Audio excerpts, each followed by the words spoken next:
Deus. Meus irmãos, mais uma vez, a paz do Senhor Jesus, para aquele que eu não dei a paz do Senhor Jesus ainda, amém? Se você respondeu amém, é porque eu não dei a paz do Senhor Jesus para você. Eu queria que você abrisse a sua Bíblia, por favor, comigo. Livro de Daniel, capítulo de número 3. Daniel, capítulo de número 3.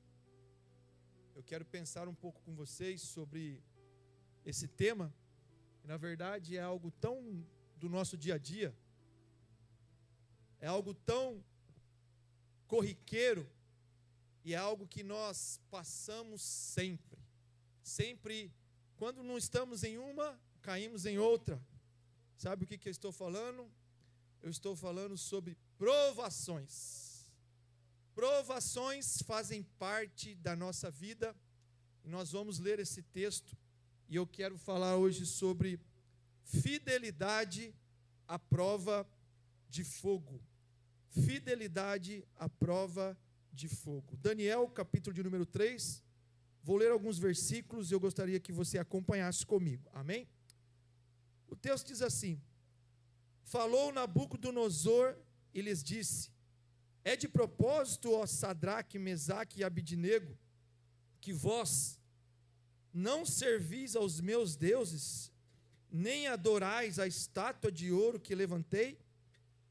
Agora, pois, se estáis prontos, quando ouvirdes o som da buzina, do pífaro, da cítara, da harpa, do saltério, da gaita, de fole e de toda sorte de música, para vos prostrardes e adorardes a estátua que fiz. Bom é, mas se não adorardes, sereis lançados na mesma hora dentro do forno de fogo ardente. E quem é o Deus? Olha que afronta. E quem é o Deus que vos poderá livrar das minhas mãos? Responderam Sadraque, Mesaque e Abidnego, e disseram ao rei Nabucodonosor: não necessitamos de te responder sobre este negócio. Eis que o nosso Deus, olha que tremendo, o nosso Deus a quem nós servimos é que nos pode livrar. Ele nos livrará do forno de fogo ardente e das tuas mãos, ó rei. E se não, fica sabendo, ó rei, que não serviremos a teus deuses, nem adoraremos a estátua de ouro que levantastes. Então Nabucodonosor se encheu de furor, e se mudou o aspecto do seu semblante contra Sadraque, Mesaque e Abidnego. Falou e ordenou que o forno se aquecesse 7 vezes mais do que costumava aquecer. E ordenou aos homens mais fortes que estavam no seu exército que atassem a Sadraque, Mesaque e Abidnego, para que o lançarem no fogo, no forno de fogo ardente. Então aqueles homens foram atados com as suas capas, os seus calções, os seus chapéus e suas vestes, e foram lançados dentro do forno de fogo ardente, porque a palavra do rei apertava, e o forno estava sobremaneira quente. A chama do fogo matou aqueles homens que levantaram a Sadraque, Mesaque e Abidnego. E estes 3 homens, Sadraque, Mesaque e Abidnego, caíram atados dentro do forno de fogo ardente. Então o rei Nabucodonosor se espantou e se levantou depressa. Falou e disse aos seus capitães: não lançamos nós 3 homens dentro do fogo? Responderam e disseram ao rei: é verdade, ó rei. Respondeu e disse: eu, porém, vejo 4 homens soltos, que andam passeando dentro do fogo, e nada há de lesão neles.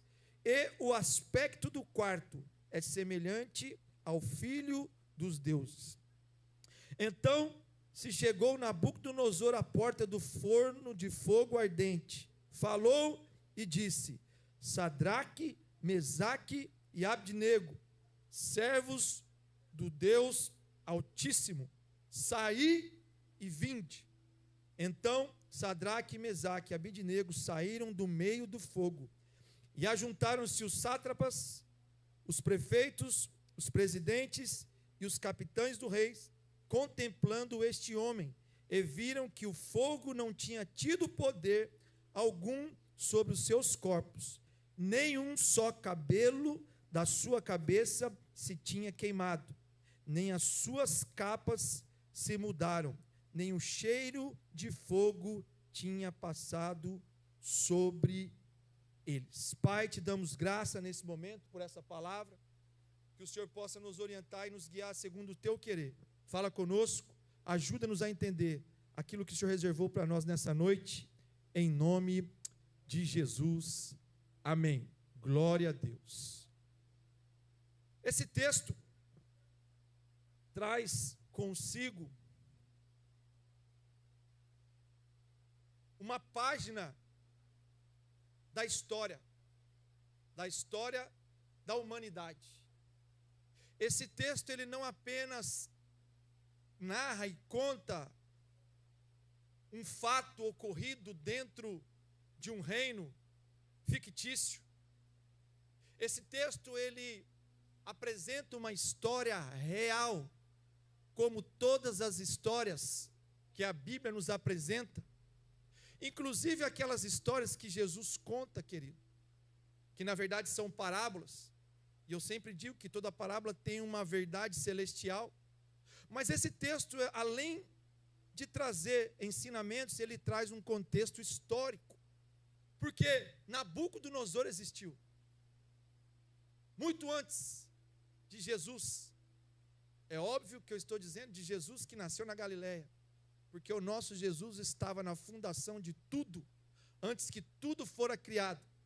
Ele era inspiração na criação, mas a história diz que lá por volta do ano 587 antes de Cristo, faz tempo, mais ou menos uns 2.600 anos atrás, o Império Babilônico começou a devastar. Numa marcha de conquista, começou a tomar os reinos, até que se bateu na porta de Jerusalém,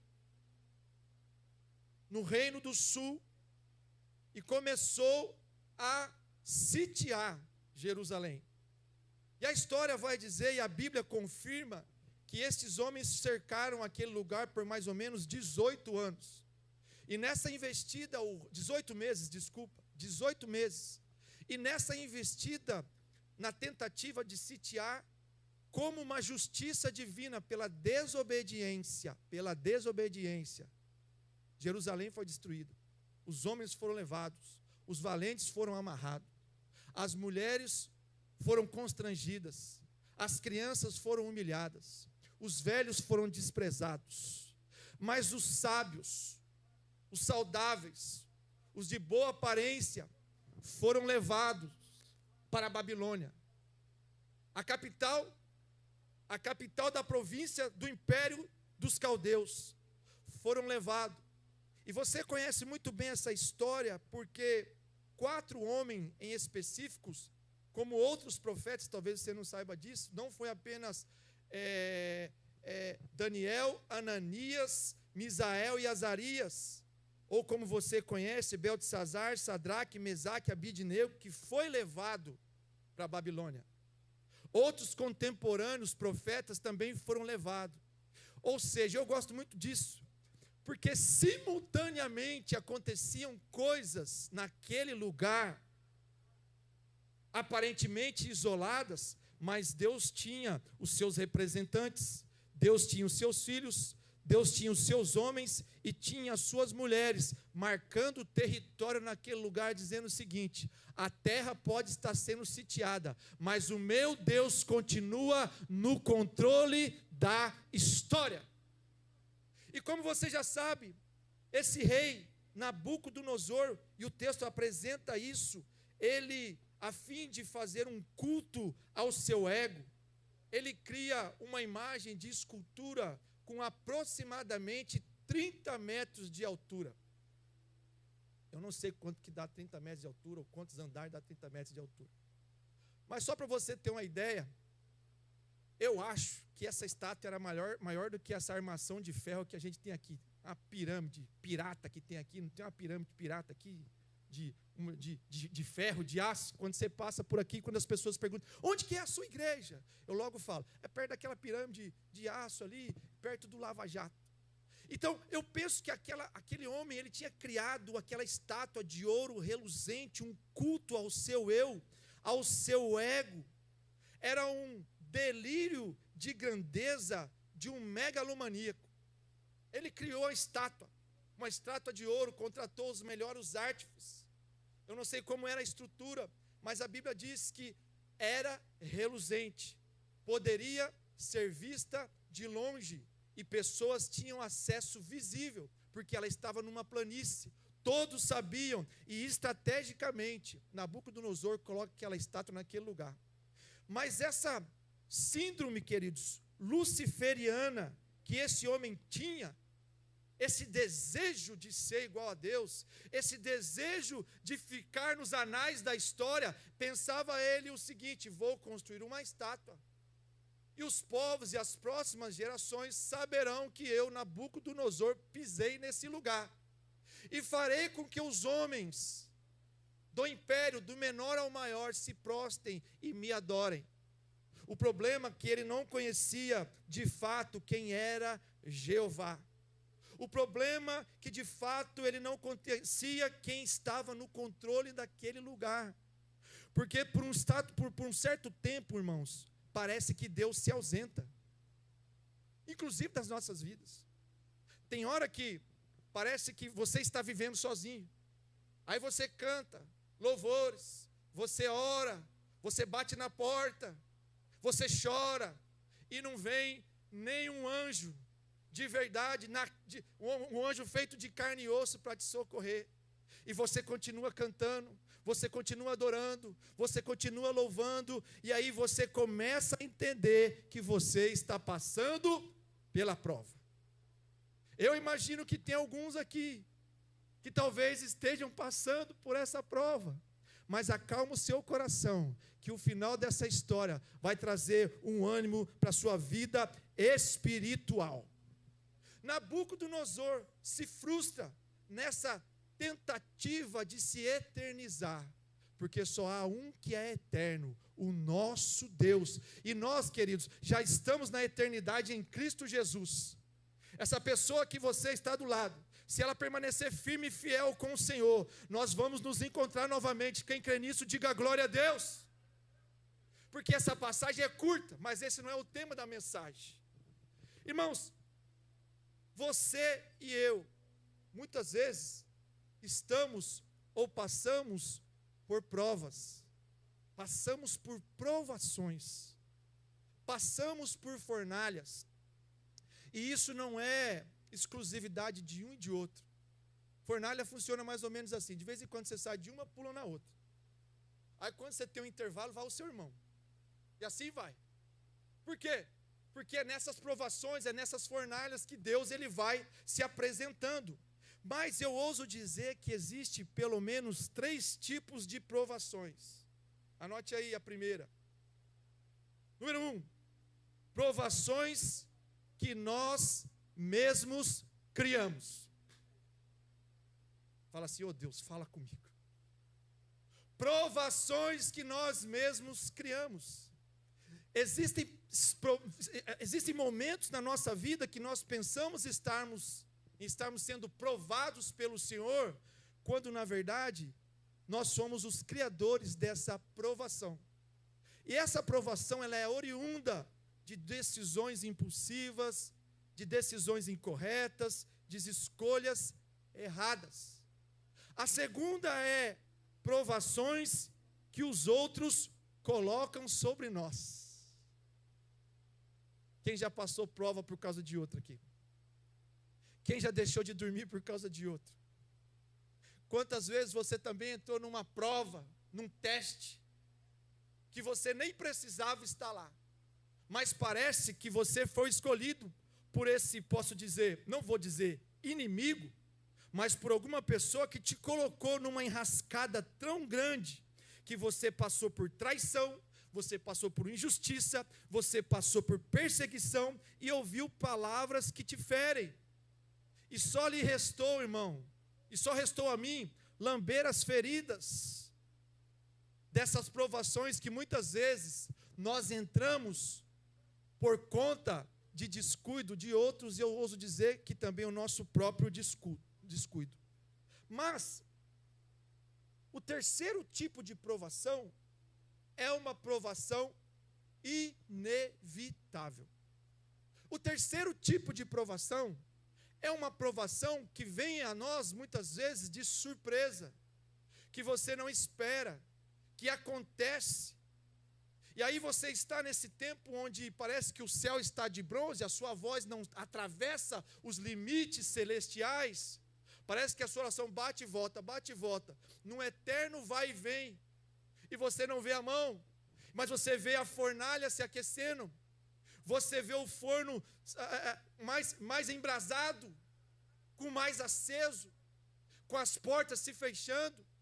E aí, queridos, eu quero que você tenha os ouvidos atentos, porque talvez você e eu possamos estar passando pela prova que Deus deseja que passemos. Dá um glória aí, me ajuda, irmão. Só porque é de prova. Prova é coisa boa, irmão, você vai ver, coisa boa. Não tem como, olha, crente de verdade não consegue evitar as provas que Deus tem para nós. Mas eu tenho uma boa palavra para você, que as provas que Deus coloca diante de nós nunca passamos sozinhos. Ele sempre está conosco. Mas no caso das outras duas tipos de provações que eu falei para você, Deus é tão maravilhoso, que por bondade e por misericórdia, Ele cria caminhos e também nos livra desse tipo de provação. E era justamente essa provação que Sadraque, Mesaque e Abidnego estavam passando naquele momento. Baseado naquilo que li, e sobre essa introdução, eu quero pensar com vocês da seguinte maneira. Na verdade, eu quero compartilhar com vocês brasas que saltam da fornalha para a nossa vida. Ou seja, lições da provação dessa fornalha que também chegam até nós. Porque agora o rei havia feito um edital, o rei tinha declarado, o rei tinha assinado, o rei tinha chancelado uma lei, e todos deveriam adorar a estátua.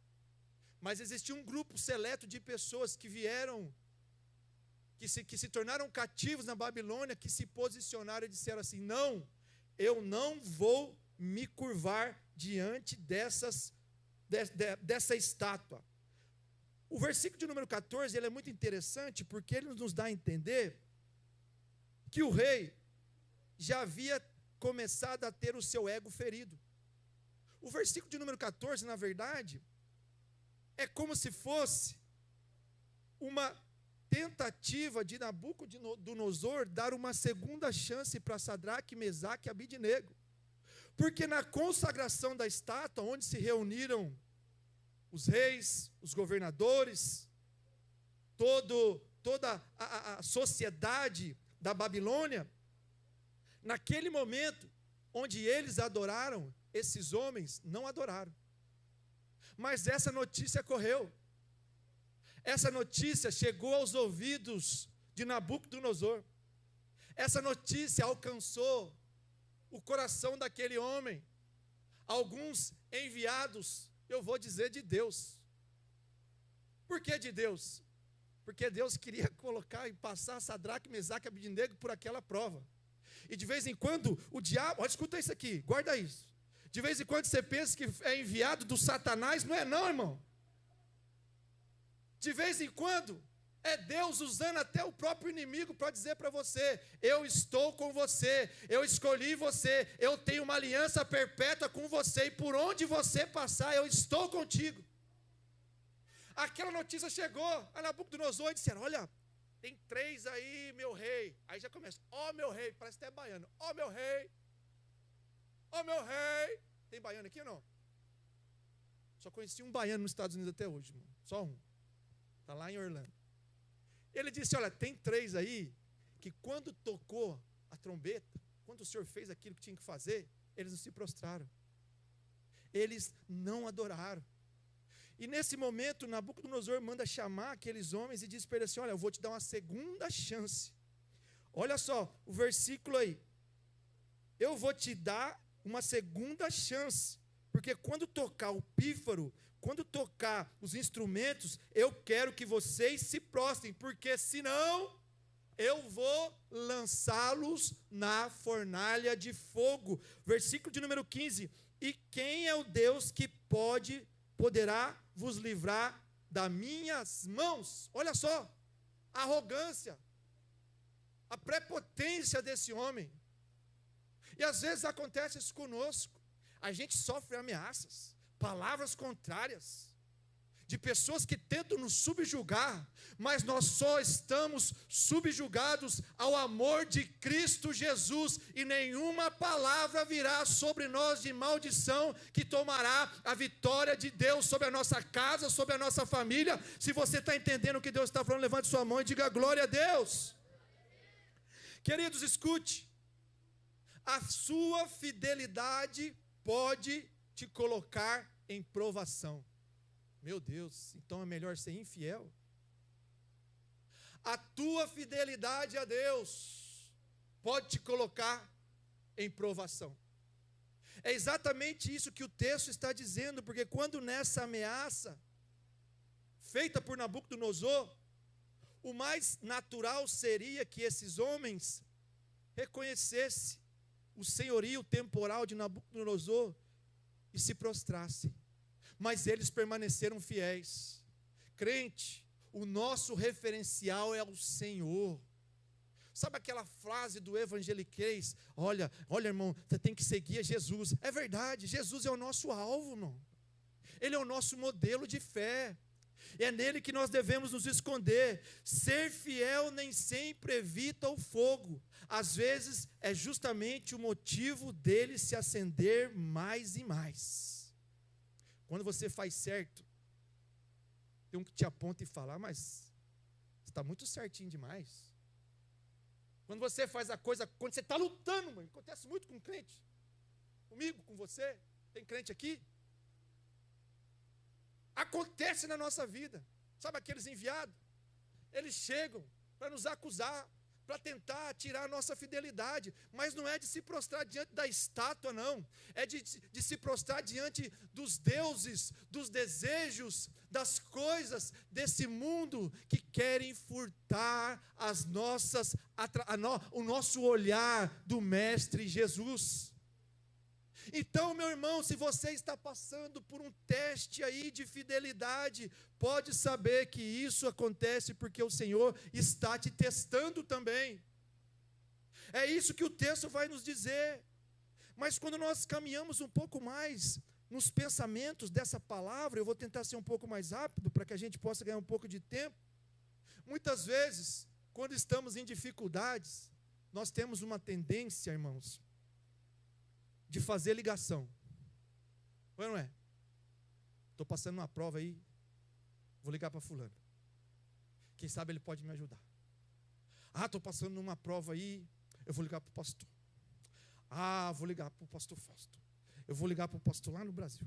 Aí eu vou ligar para o fulano, porque o fulano conhece Beltrano, que conhece Ciclano, que ele pode me livrar. Mas essa não foi a atitude de Sadraque, Mesaque e Abidnego. Porque o que me vem à mente nesse texto agora é que as nossas amizades e influências também não nos pouparão das provações. Por que é que eu estou dizendo isso para vocês? Porque no começo do livro de Daniel, eram 4 amigos: Sadraque, Mesaque, Abidnego e Beltesazar, que havia tido o seu nome trocado para Daniel. E a pergunta é, igreja, Aonde está Daniel que não está com os 3 amigos? Aonde está o governador? Aonde está o influente homem na sociedade que frequenta os palácios de Nabucodonosor, que agora não pôde livrar os seus amigos da fornalha? Aonde estaria Daniel nesse momento de angústia dos seus amigos?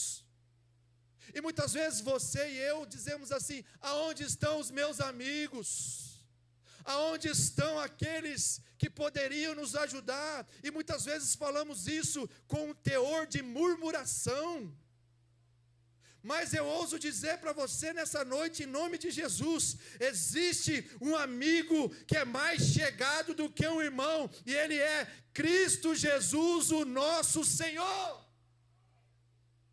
Procuraram Daniel na fornalha, ele não estava lá, e ele não pôde usar em nenhum momento da sua influência.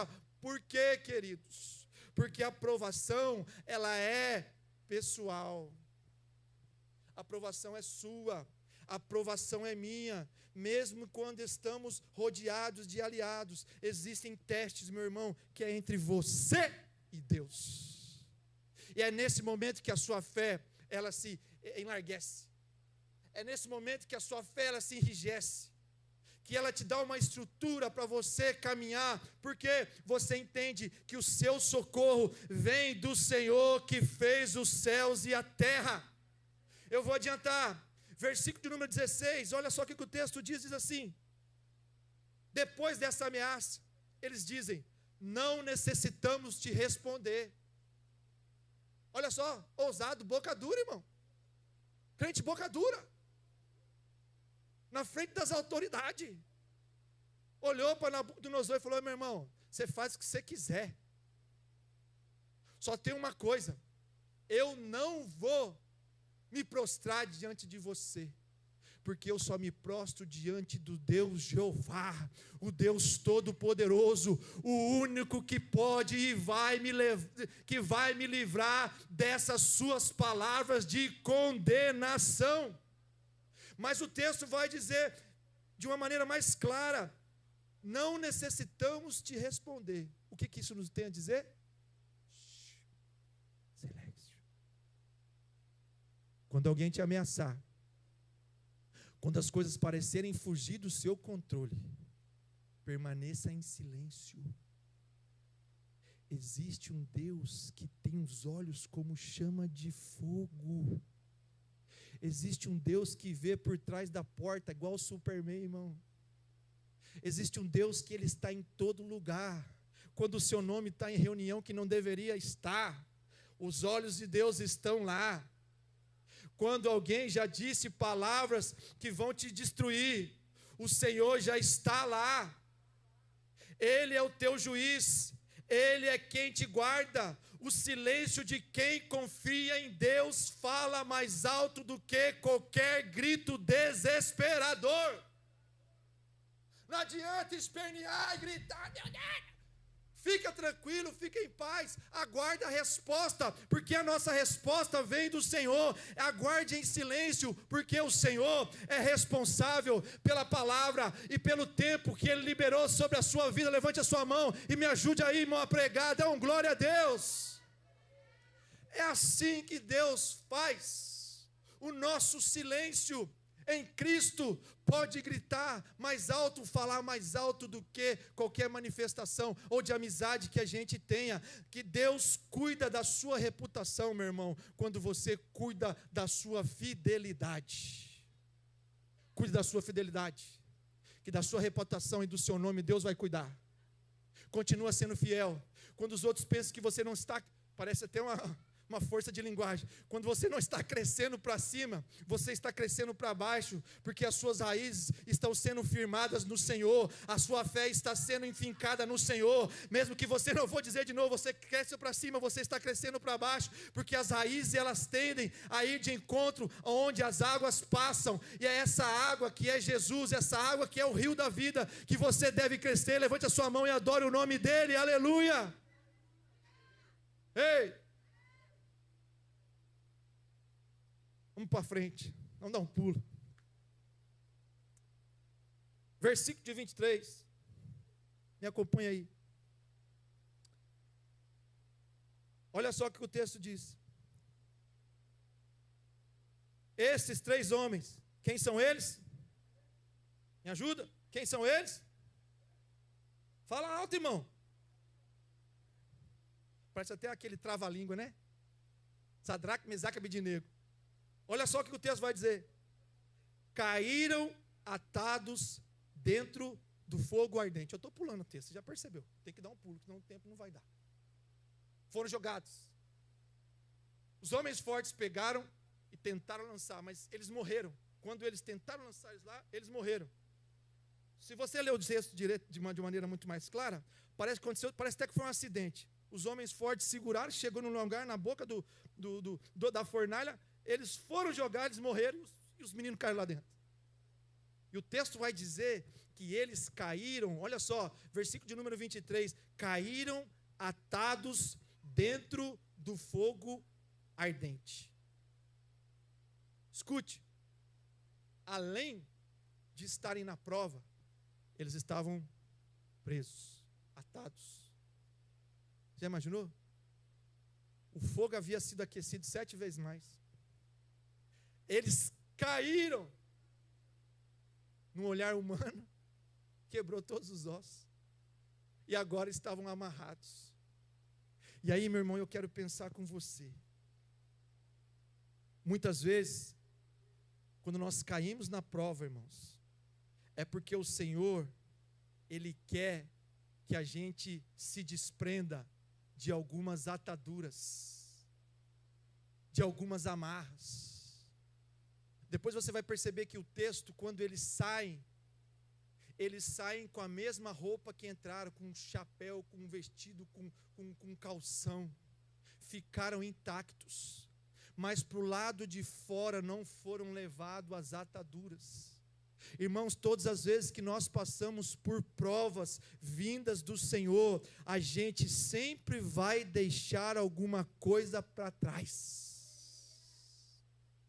Todas as vezes que você passa, irmão, quem aqui já passou, varou cerca aqui, eu sei que você já fez isso. E você enfiou a perna lá, foi fazer um negócio assim, aí quando você notou, você deixou um pedaço de camisa, você deixou um pedaço de couro enroscado na cerca, porque assim é a vida do crente.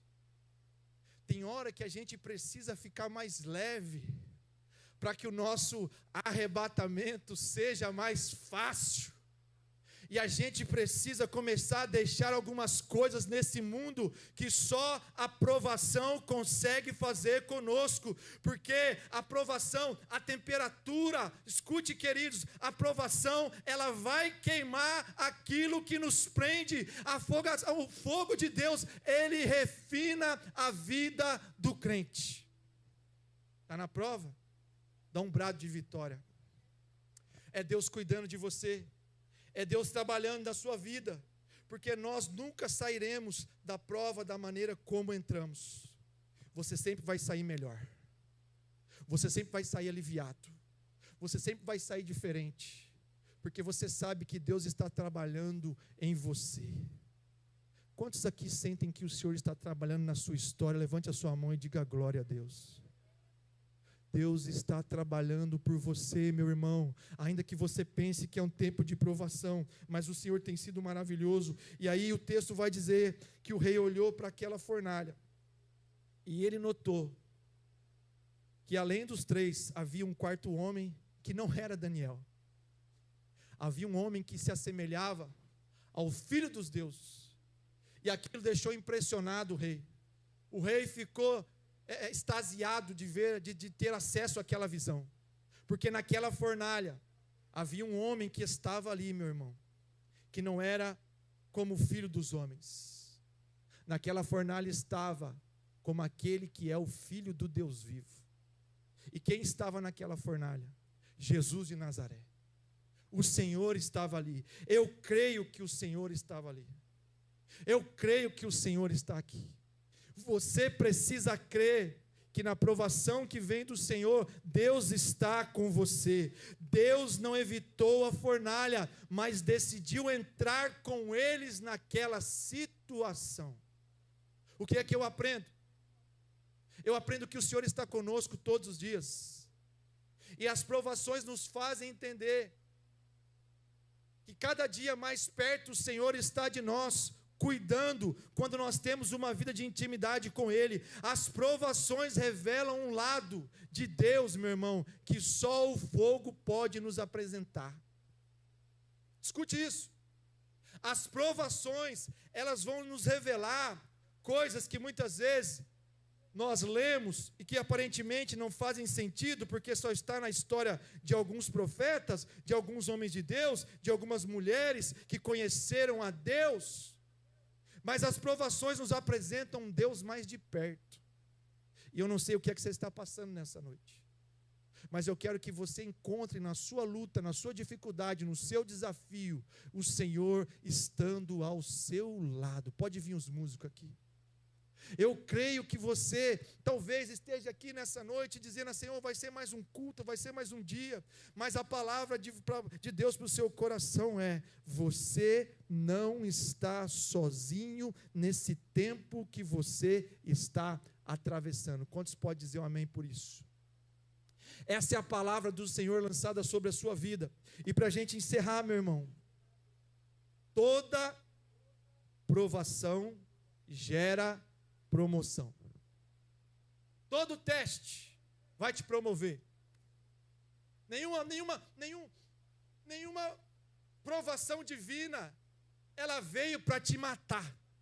Talvez veio para matar o seu eu, o meu interior, o meu ego, a minha megalomania, a minha loucura, o meu orgulho. Mas nenhuma provação vem para nos matar. Ela pode matar o nosso eu.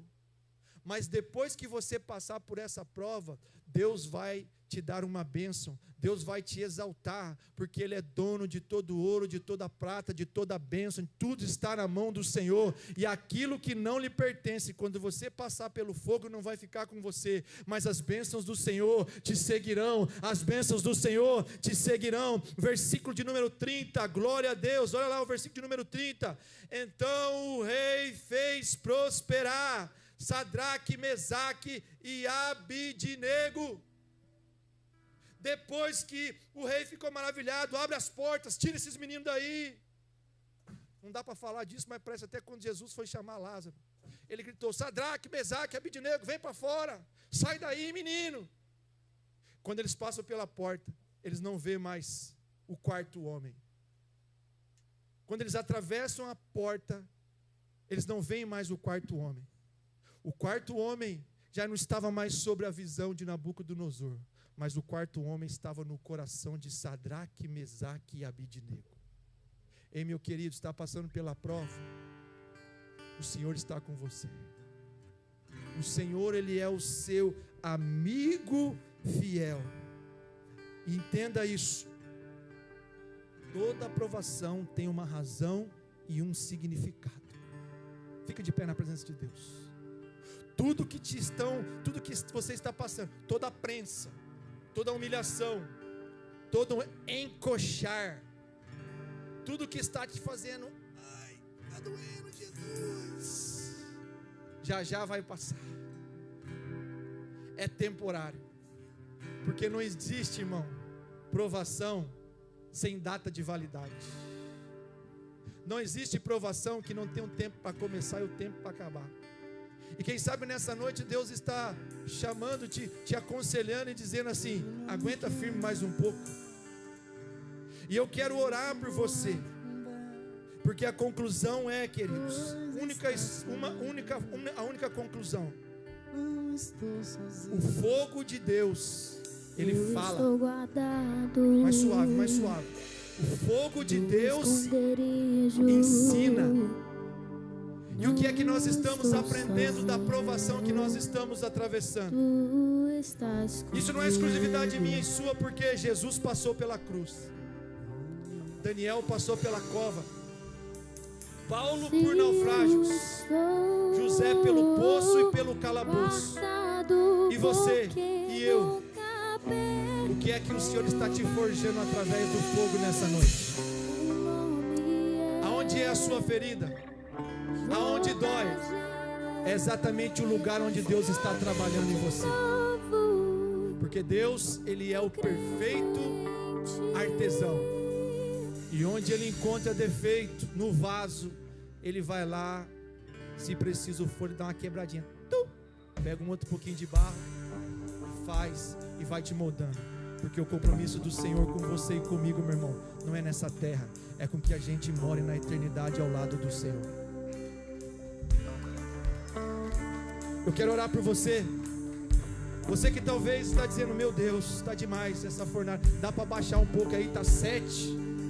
Diminui pelo menos para 3, Jesus. Está quente demais. Abaixa o heater dessa fornalha, Jesus. Mas eu quero orar por você. Eu quero pedir que o Senhor abençoe a sua vida. Porque o nosso Deus é tão bom, irmão.